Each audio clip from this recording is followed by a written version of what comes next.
Hola, bienvenido al video número 12 de esta serie sobre aplicaciones de las leyes de Newton.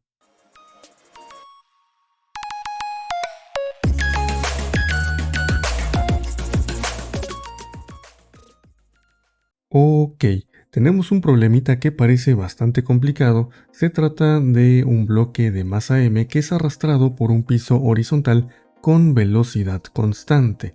La cuerda con la cual se arrastra este bloque forma un ángulo alfa con respecto a la horizontal y se aplica una fuerza F para lograr que se mueva. La pregunta es, ¿qué valor debería tener el ángulo alfa para que esta fuerza que aplicamos para arrastrar el bloque sea la mínima posible? Primero, nuestro bloque se encuentra en equilibrio. ¿Por qué? Porque se está moviendo con velocidad constante. Entonces se deben de cumplir estas dos expresiones que hemos visto en videos anteriores. La suma de fuerzas en X tiene que ser 0 y la suma de fuerzas en Y también tiene que ser 0. Segundo, voy a ponerle aquí el 0, se me había olvidado. Segundo, tenemos que hacer entonces ahora un diagramita de cuerpo libre para indicar qué fuerzas están actuando sobre nuestro bloque. Listo, mágicamente apareció nuestro plano cartesiano. La primera fuerza que vamos a poner es el peso, que está actuando verticalmente hacia abajo. Vamos a rellenar la flechita. Peso W. Luego el piso tiene una fuerza de reacción, que es la fuerza normal que vamos a colocar hacia acá arriba. Ya sabemos cómo hacerlo, lo hemos hecho en videos anteriores. También tenemos a la fuerza F, que está jalando a nuestro bloque. Le voy a poner aquí F. Y como está formando un ángulo con respecto al eje X, tiene dos componentes. La componente sobre X, que le vamos a llamar solo Fx, y la componente sobre Y, que le vamos a llamar Fy. Bien, ahora como nuestro bloque se está moviendo en esta dirección, la fuerza de fricción cinética debe estar actuando en la dirección contraria, que en este caso es hacia la izquierda. Vamos a ponerle Fk. Y ya está. Ya tenemos todas las fuerzas que están actuando sobre nuestro bloque. Es hora de plantear estas dos ecuaciones. Voy a ponerlas de este lado. Voy a empezar con X.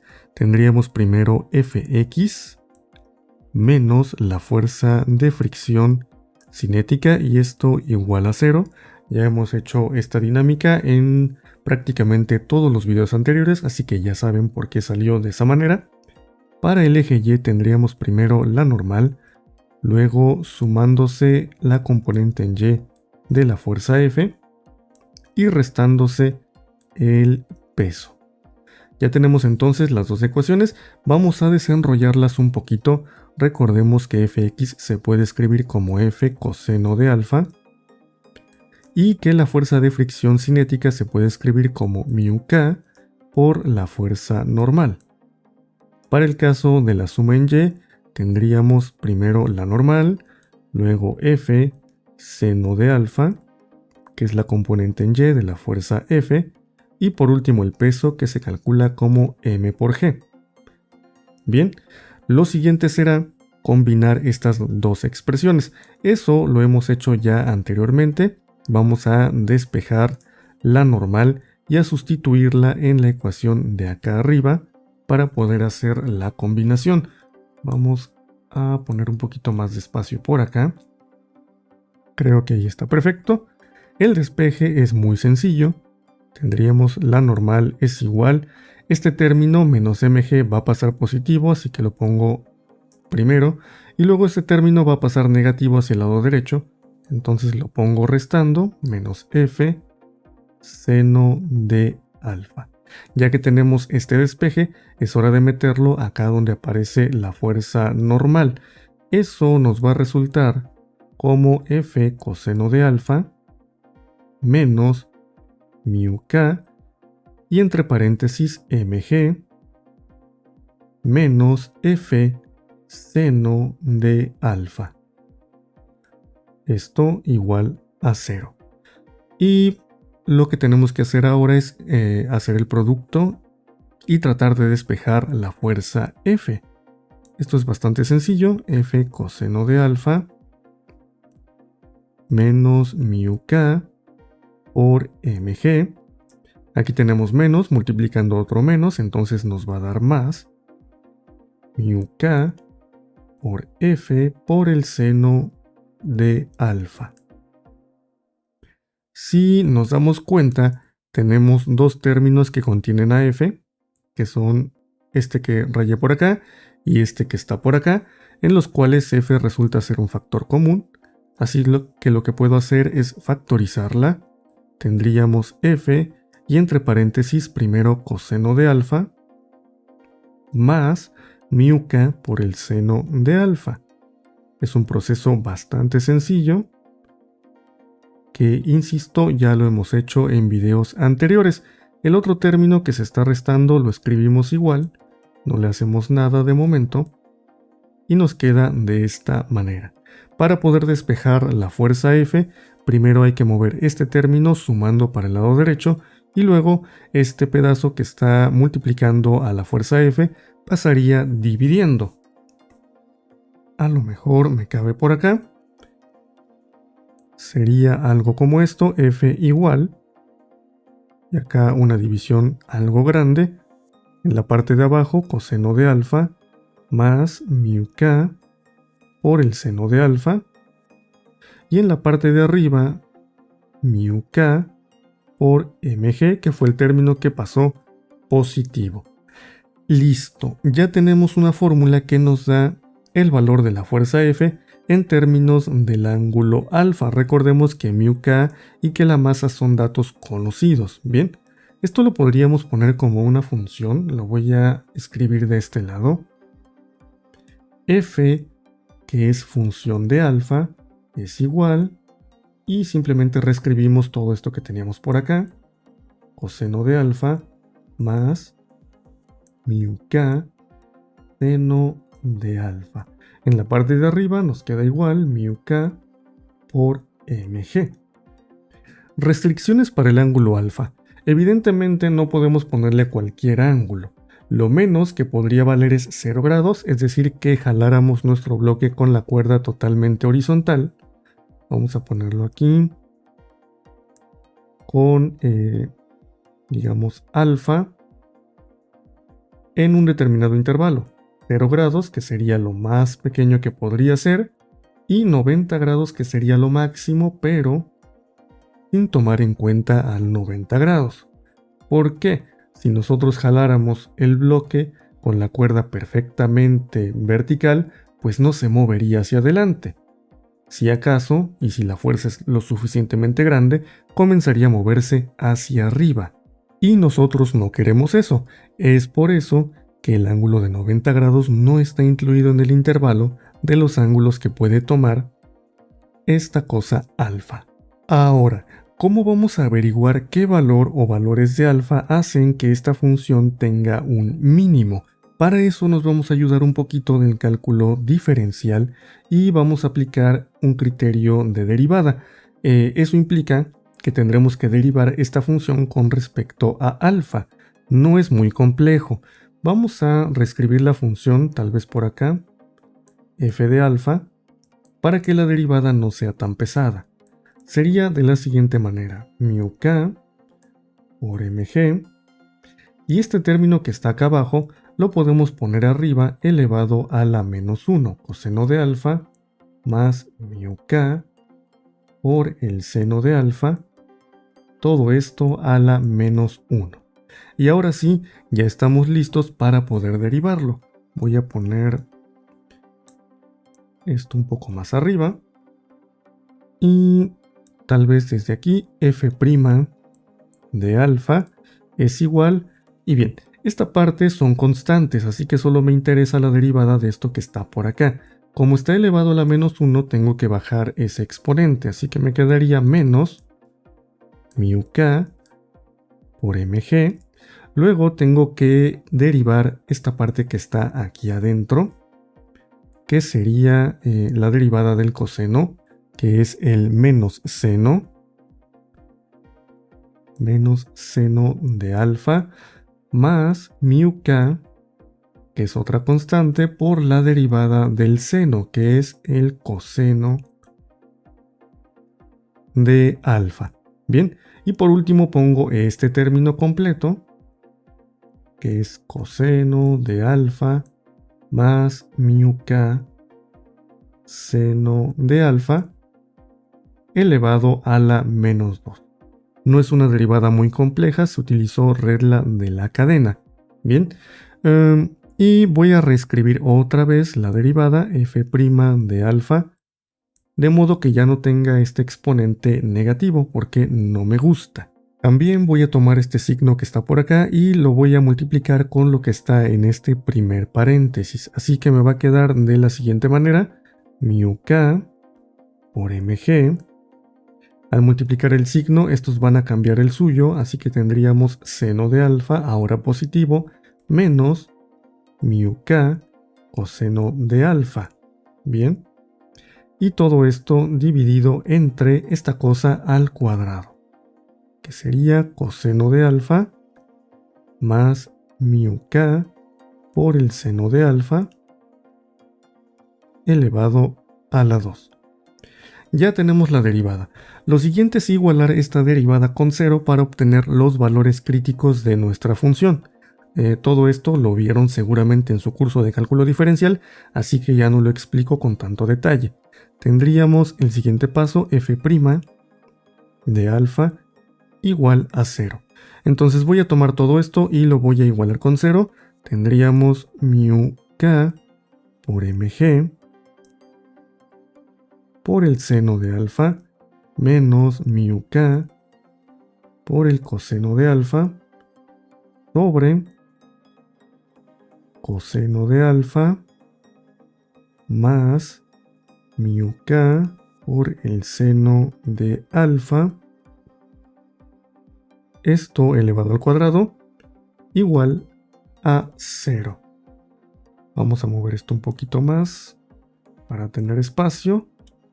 Yo creo que por ahí queda perfecto. Y bien, este término que está abajo lo puedo pasar multiplicando al 0 y entonces lo desaparezco. Tendríamos como resultado únicamente la parte de arriba, aquí seno de alfa menos mu k coseno de alfa. Y de nuevo, este pedazo que es una constante también lo puedo pasar del otro lado dividiendo al 0 y eliminarlo de una vez, lo que me dejaría únicamente el seno de alfa menos mu k coseno de alfa igual a 0. Lo que voy a hacer a continuación, para tener únicamente una función trigonométrica y no dos, lo cual es más complejo, es dividir toda mi expresión entre el coseno de alfa. Tendríamos en la primera parte seno de alfa sobre coseno de alfa menos mu k, y acá voy a dividir coseno entre coseno, así que ya no tiene caso ponerlo porque se va a eliminar, y 0 entre coseno me sigue dando 0. Esta parte se puede convertir en la tangente. Tendríamos tangente de alfa menos mu k igual a 0, y de aquí puedo despejar perfectamente bien el ángulo alfa. Lo voy a poner por acá a un lado, a lo mejor en otro color. Alfa me quedaría como la tangente inversa de mu k. Y ya está. Ahí tengo mi único valor crítico en este caso. Pero no se trata del único valor que debo analizar. Es más, voy a llamarle a este valor alfa 1. Y el otro valor interesante, alfa 2, sería el de 0 grados, que es justamente uno de los límites del intervalo donde yo puedo tomar ángulos alfa. Recuerden, el 0 grados sí lo puedo tomar en cuenta. No voy a agregar el de 90 porque no lo estoy tomando en cuenta desde el principio. Recuerden, ese ángulo en este caso nos impediría poder mover a nuestro bloque hacia la derecha, que es justamente lo que está haciendo. ¿Qué va a pasar? Necesito saber si alfa 1 o alfa 2 es el ángulo que me va a dar la fuerza mínima posible para poder empujar mi bloque. Bueno, más bien para poder jalar el bloque. Lo que voy a hacer entonces es empezar con el valor más fácil. Voy a sustituir este ángulo alfa 2 en la expresión o en la función que tengo para la fuerza F. Voy a hacerlo tal vez otra vez con negro. Recordemos, teníamos una función para la fuerza F, que era esta de acá, o esta que está por acá. Lo que voy a hacer es copiármela para no tener que estar revisándola constantemente. Entonces, ahí está. Vamos a moverla. Nos la vamos a llevar hasta por acá porque nos hace falta. Y a ver, yo creo que así está perfecto. Entonces, evaluando cualquiera de estos dos ángulos, o más bien los dos ángulos en esta función, voy a poder saber cuál de los dos me da el valor mínimo de la fuerza F. Primero vamos con alfa 2. Tendríamos F de 0 grados, que es alfa 2. Nos va a quedar acá arriba mu k por mg. Y en la parte de abajo vamos a tener coseno de 0, que sabemos que vale 1, más mu k, voy a ponerlo otra vez, por el seno de 0, que sabemos que vale 0. Entonces, esta parte de acá abajo, esto se cancela, se vuelve 0, y tenemos únicamente mu k por mg sobre 1, y pues ese 1 no vale la pena ponerlo. F de 0 nos da mu k por mg. Esa es la fuerza que tendríamos que aplicar para jalar el bloque si el ángulo alfa fuera de 0 grados. Ahora, antes de poder evaluar esta cosa de por acá, necesitamos ciertas expresiones. ¿Por qué? A ver, voy a ponerlo con color. Si intentamos evaluar f de alfa 1, eso me quedó como una coma, f de alfa 1 igual a f de tangente inversa de mu k. Nos vamos a encontrar en esta parte con expresiones de este estilo. Coseno de la tangente inversa de mu k.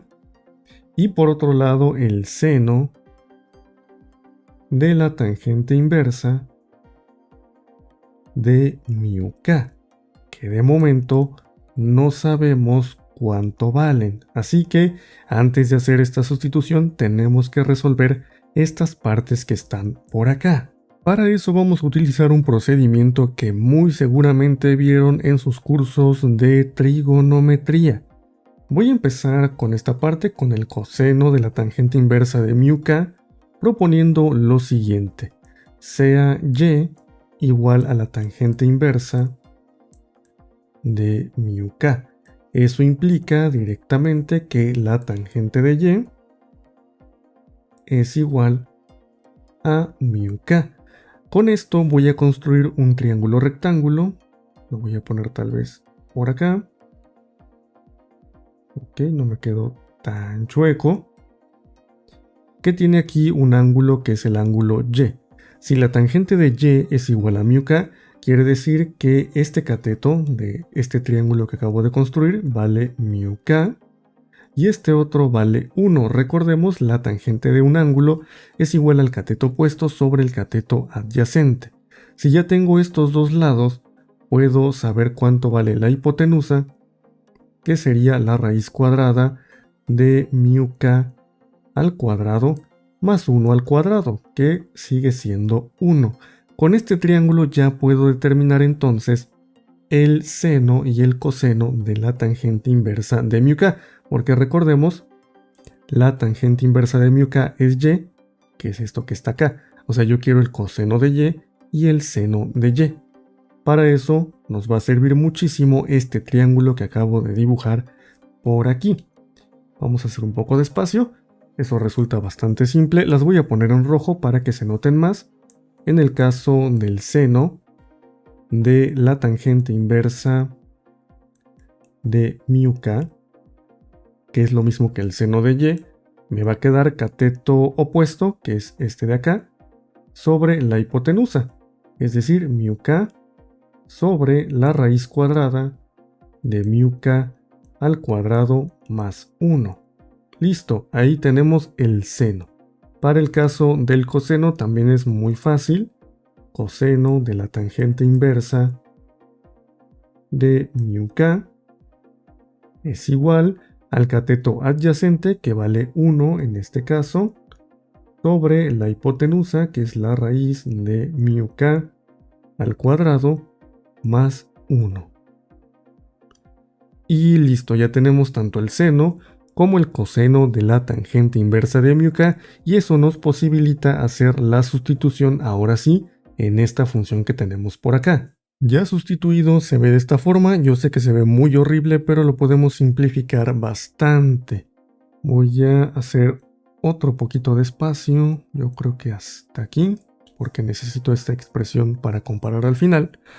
En esta parte tenemos denominadores iguales. ¿Por qué quedó el mu k al cuadrado? Porque teníamos el seno que tiene a mu k y además se multiplicó por mu k, que lo teníamos por acá. Era mu k por el seno. Entonces por eso salió acá un mu k al cuadrado. Nos regresamos y ahora sí, como tenemos denominadores iguales, podemos sumar muy fácil la fracción que está aquí arriba y aquí abajo, perdón, y este denominador común puede pasar a la parte de arriba multiplicando para dejarnos algo un poquito más compacto. F de la tangente inversa de mu k es igual a mu k por mg por la raíz cuadrada de mu k al cuadrado más 1. Eso en la parte de arriba.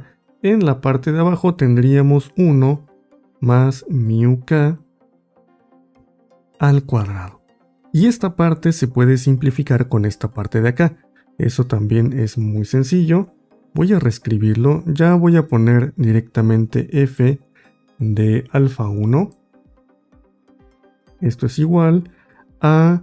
Y bien, aquí tenemos mu k más 1 elevado a la 1 medio. Y acá abajo tenemos mu k al cuadrado más 1 elevado a la 1. Entonces esta parte de arriba va a desaparecer y esta se va a quedar elevada a la 1 medio. Es decir, mu k por mg sobre la raíz cuadrada de mu k al cuadrado más 1. Recuerden escribirlo como 1 más mu k al cuadrado o como mu k al cuadrado más 1. Es exactamente lo mismo.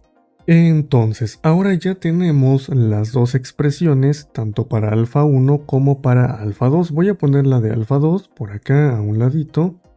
F de alfa 2, que recordemos es el de 0 grados, es igual a mu k por mg. ¿Cómo puedo saber cuál de estas dos fuerzas es la más pequeña? Muy sencillo, puedo dividirlas y luego ver qué me da el cociente.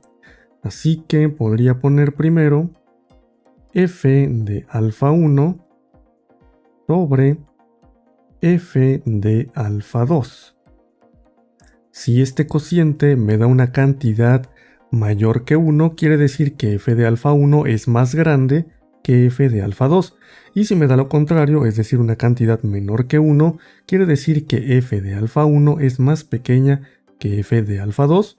Y con eso ya tendré la respuesta del ejercicio. Así que vamos a desarrollarlo. F de alfa 1 es toda esta cosa que está por acá.